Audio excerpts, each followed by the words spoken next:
Imaginemos por un momento la pregunta que ha acompañado al ser humano desde sus orígenes: ¿puede el ser humano transformarse realmente? No hablamos de un cambio superficial, de adoptar nuevos hábitos o modificar conductas externas, sino de una transformación profunda, radical, que toque las raíces mismas de nuestra existencia. Este interrogante no es moderno ni pertenece a una sola tradición filosófica. Ha aparecido una y otra vez, con diferentes matices, en la voz de pensadores, místicos y filósofos. Hoy quiero invitarte a explorar este tema a través del encuentro imaginario entre dos figuras aparentemente distantes, pero sorprendentemente cercanas en su preocupación esencial: Søren Kierkegaard. El filósofo danés del siglo XIX, considerado el padre del existencialismo, y Jiddu Krishnamurti. El pensador y maestro del siglo XX que rompió con instituciones religiosas y espirituales para hablar de la libertad interior. Kierkegaard vivió en una Europa en la que la fe cristiana estaba institucionalizada, convertida en tradición, más que en experiencia viva. Para él, el problema central del ser humano era la desesperación que surge al no querer ser uno mismo, al vivir en la superficialidad y en la masa, huyendo de la verdad de la propia existencia. En su obra, Kierkegaard señala que el ser humano solo se transforma realmente cuando se enfrenta al salto de fe, un acto subjetivo, individual y arriesgado, mediante el cual se coloca de lleno frente a Dios y se responsabiliza de su vida en una relación directa, sin mediaciones ni excusas. Para Kierkegaard, la transformación no es una mejora progresiva, sino una ruptura radical, del estancamiento de la desesperación hacia la vida auténtica. El cambio se da cuando el individuo acepta su soledad existencial y, en ese vacío, decide dar un salto hacia lo absoluto. Krishnamurti, por su parte, creció en un contexto completamente diferente. En el siglo XX, fue preparado por la sociedad teosófica para convertirse en un líder espiritual mundial. Sin embargo, en un gesto de enorme radicalidad, renunció públicamente a toda organización religiosa, declarando que la verdad es una tierra sin caminos. Para Krishnamurti, la transformación humana no depende de ninguna autoridad, creencia ni dogma. Él insistía en que el cambio comienza en la observación directa de uno mismo, en el darse cuenta de la propia mente, sin condena ni justificación. Su llamado era a la libertad absoluta, liberarse de las cadenas del condicionamiento psicológico, de las tradiciones, de los miedos y de los patrones repetitivos de pensamiento. Para Krishnamurti, la transformación es posible en el instante en que se ve la verdad de lo que uno es, sin evasiones. Ahora bien, si ponemos a Kierkegaard y a Krishnamurti en un mismo escenario, ¿qué surgiría de este diálogo? Ambos parten de una visión crítica frente a la sociedad. Kierkegaard denuncia la superficialidad de las masas y la ilusión de vivir sin autenticidad. Krishnamurti habla del peligro del conformismo, de la imitación y de la autoridad externa que adormece la inteligencia. Ambos ven al ser humano atrapado en mecanismos que lo alejan de sí mismo. Pero sus respuestas parecen moverse en direcciones distintas. Kierkegaard propone una rendición existencial ante lo divino. Krishnamurti propone una liberación radical de cualquier creencia, incluso de Dios. ¿Son realmente opuestos? ¿O hay un terreno común que podemos descubrir? Kierkegaard insistía en que la existencia es angustia. Esa angustia es el vértigo de la libertad, el sentir que estamos arrojados en un mundo en el que no hay certezas absolutas, donde cada decisión implica riesgo y responsabilidad. Frente a esa angustia, la mayoría huye, se sumerge en distracciones, en placeres inmediatos, en la vida trivial de la multitud.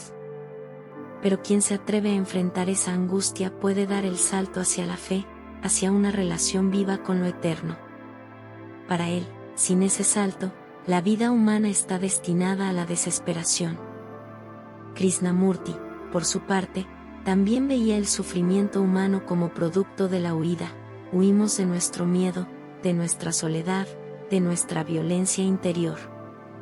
Pero él proponía no escapar, no buscar consuelo en creencias, sino mirar de frente lo que somos. Esa mirada, decía, es transformadora en sí misma, porque la observación total disuelve el conflicto.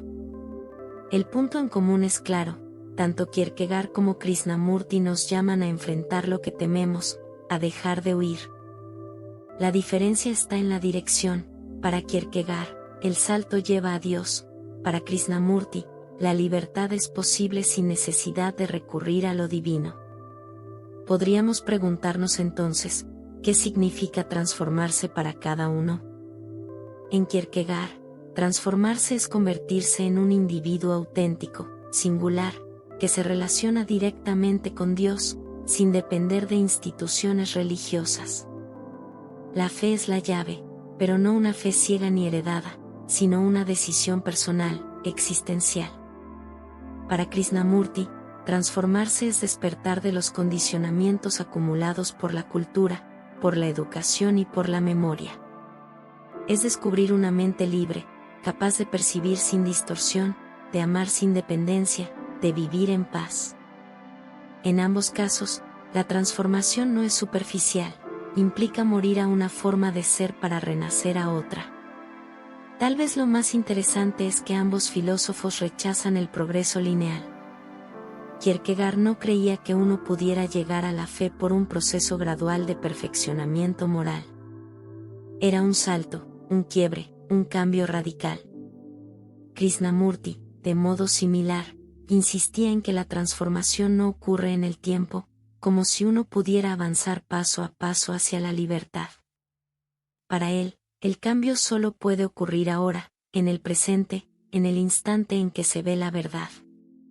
En ambos, hay una crítica a la ilusión de que el futuro resolverá lo que no nos atrevemos a enfrentar hoy.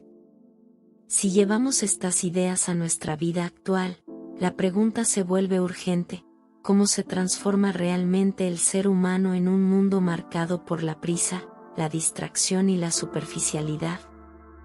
Vivimos rodeados de estímulos que buscan mantenernos ocupados, entretenidos, distraídos.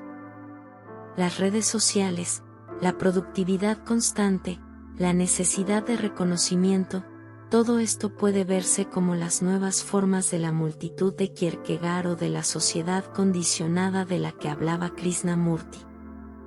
En este contexto, sus voces resuenan con fuerza. Nos recuerdan que la transformación no vendrá de fuera, ni de una nueva ideología, ni de un sistema político, ni siquiera de una moda espiritual. Vendrá de un movimiento interior, de un acto de libertad radical. Imaginemos por un momento que Kierkegaard y Krishnamurti pudieran dialogar. Quizás Kierkegaard le diría: el ser humano necesita fe, necesita lo eterno, porque de lo contrario se ahoga en la desesperación. Y Krishnamurti respondería: el ser humano necesita ver, sin fe, sin creencias, porque la dependencia de lo eterno es otra forma de huida. Pero quizás, detrás de sus palabras, ambos estarían señalando lo mismo, que el ser humano no puede transformarse mientras siga escapando de sí mismo. Que la verdadera revolución comienza en el instante en que dejamos de escondernos. Y aquí aparece otra pregunta: ¿es posible una síntesis entre ambos? Podemos pensar que el salto de Kierkegaard y la observación radical de Krishnamurti son, en el fondo, experiencias cercanas. Quizás el salto de fe no sea tan diferente de la libertad que surge cuando Krishnamurti habla de ver sin condicionamiento. Ambos exigen un acto de valentía. Ambos suponen dejar atrás la comodidad y entrar en lo desconocido. Lo que cambia es el lenguaje y la referencia: Dios en Kierkegaard, la libertad sin nombre en Krishnamurti. Al final, lo que nos dejan ambos pensadores es un desafío personal. No podemos limitarnos a comprender intelectualmente sus ideas, necesitamos preguntarnos: ¿qué significa para mí transformarme? ¿Dónde me estoy escondiendo detrás de creencias, rutinas o miedos. ¿Tengo el coraje de enfrentar mi angustia, mi soledad, mis contradicciones? Y lo más importante, ¿puedo dar ese salto, o tener esa mirada radical, aquí y ahora? La transformación humana, entonces, no es un ideal lejano ni una promesa futura. Es un llamado urgente. Kierkegaard y Krishnamurti nos recuerdan que el cambio verdadero no es acumulación, ni técnica, ni gradualidad. Es decisión. Es riesgo. Es libertad. Es el coraje de mirar la verdad y dejar que esa verdad nos atraviese. Quizás, al final, lo que ambos nos invitan a descubrir es que la transformación no se busca, se vive. No es una meta en el horizonte, sino un despertar en este instante. Y que en ese despertar, cada uno de nosotros tiene la posibilidad de ser, por fin, plenamente humano.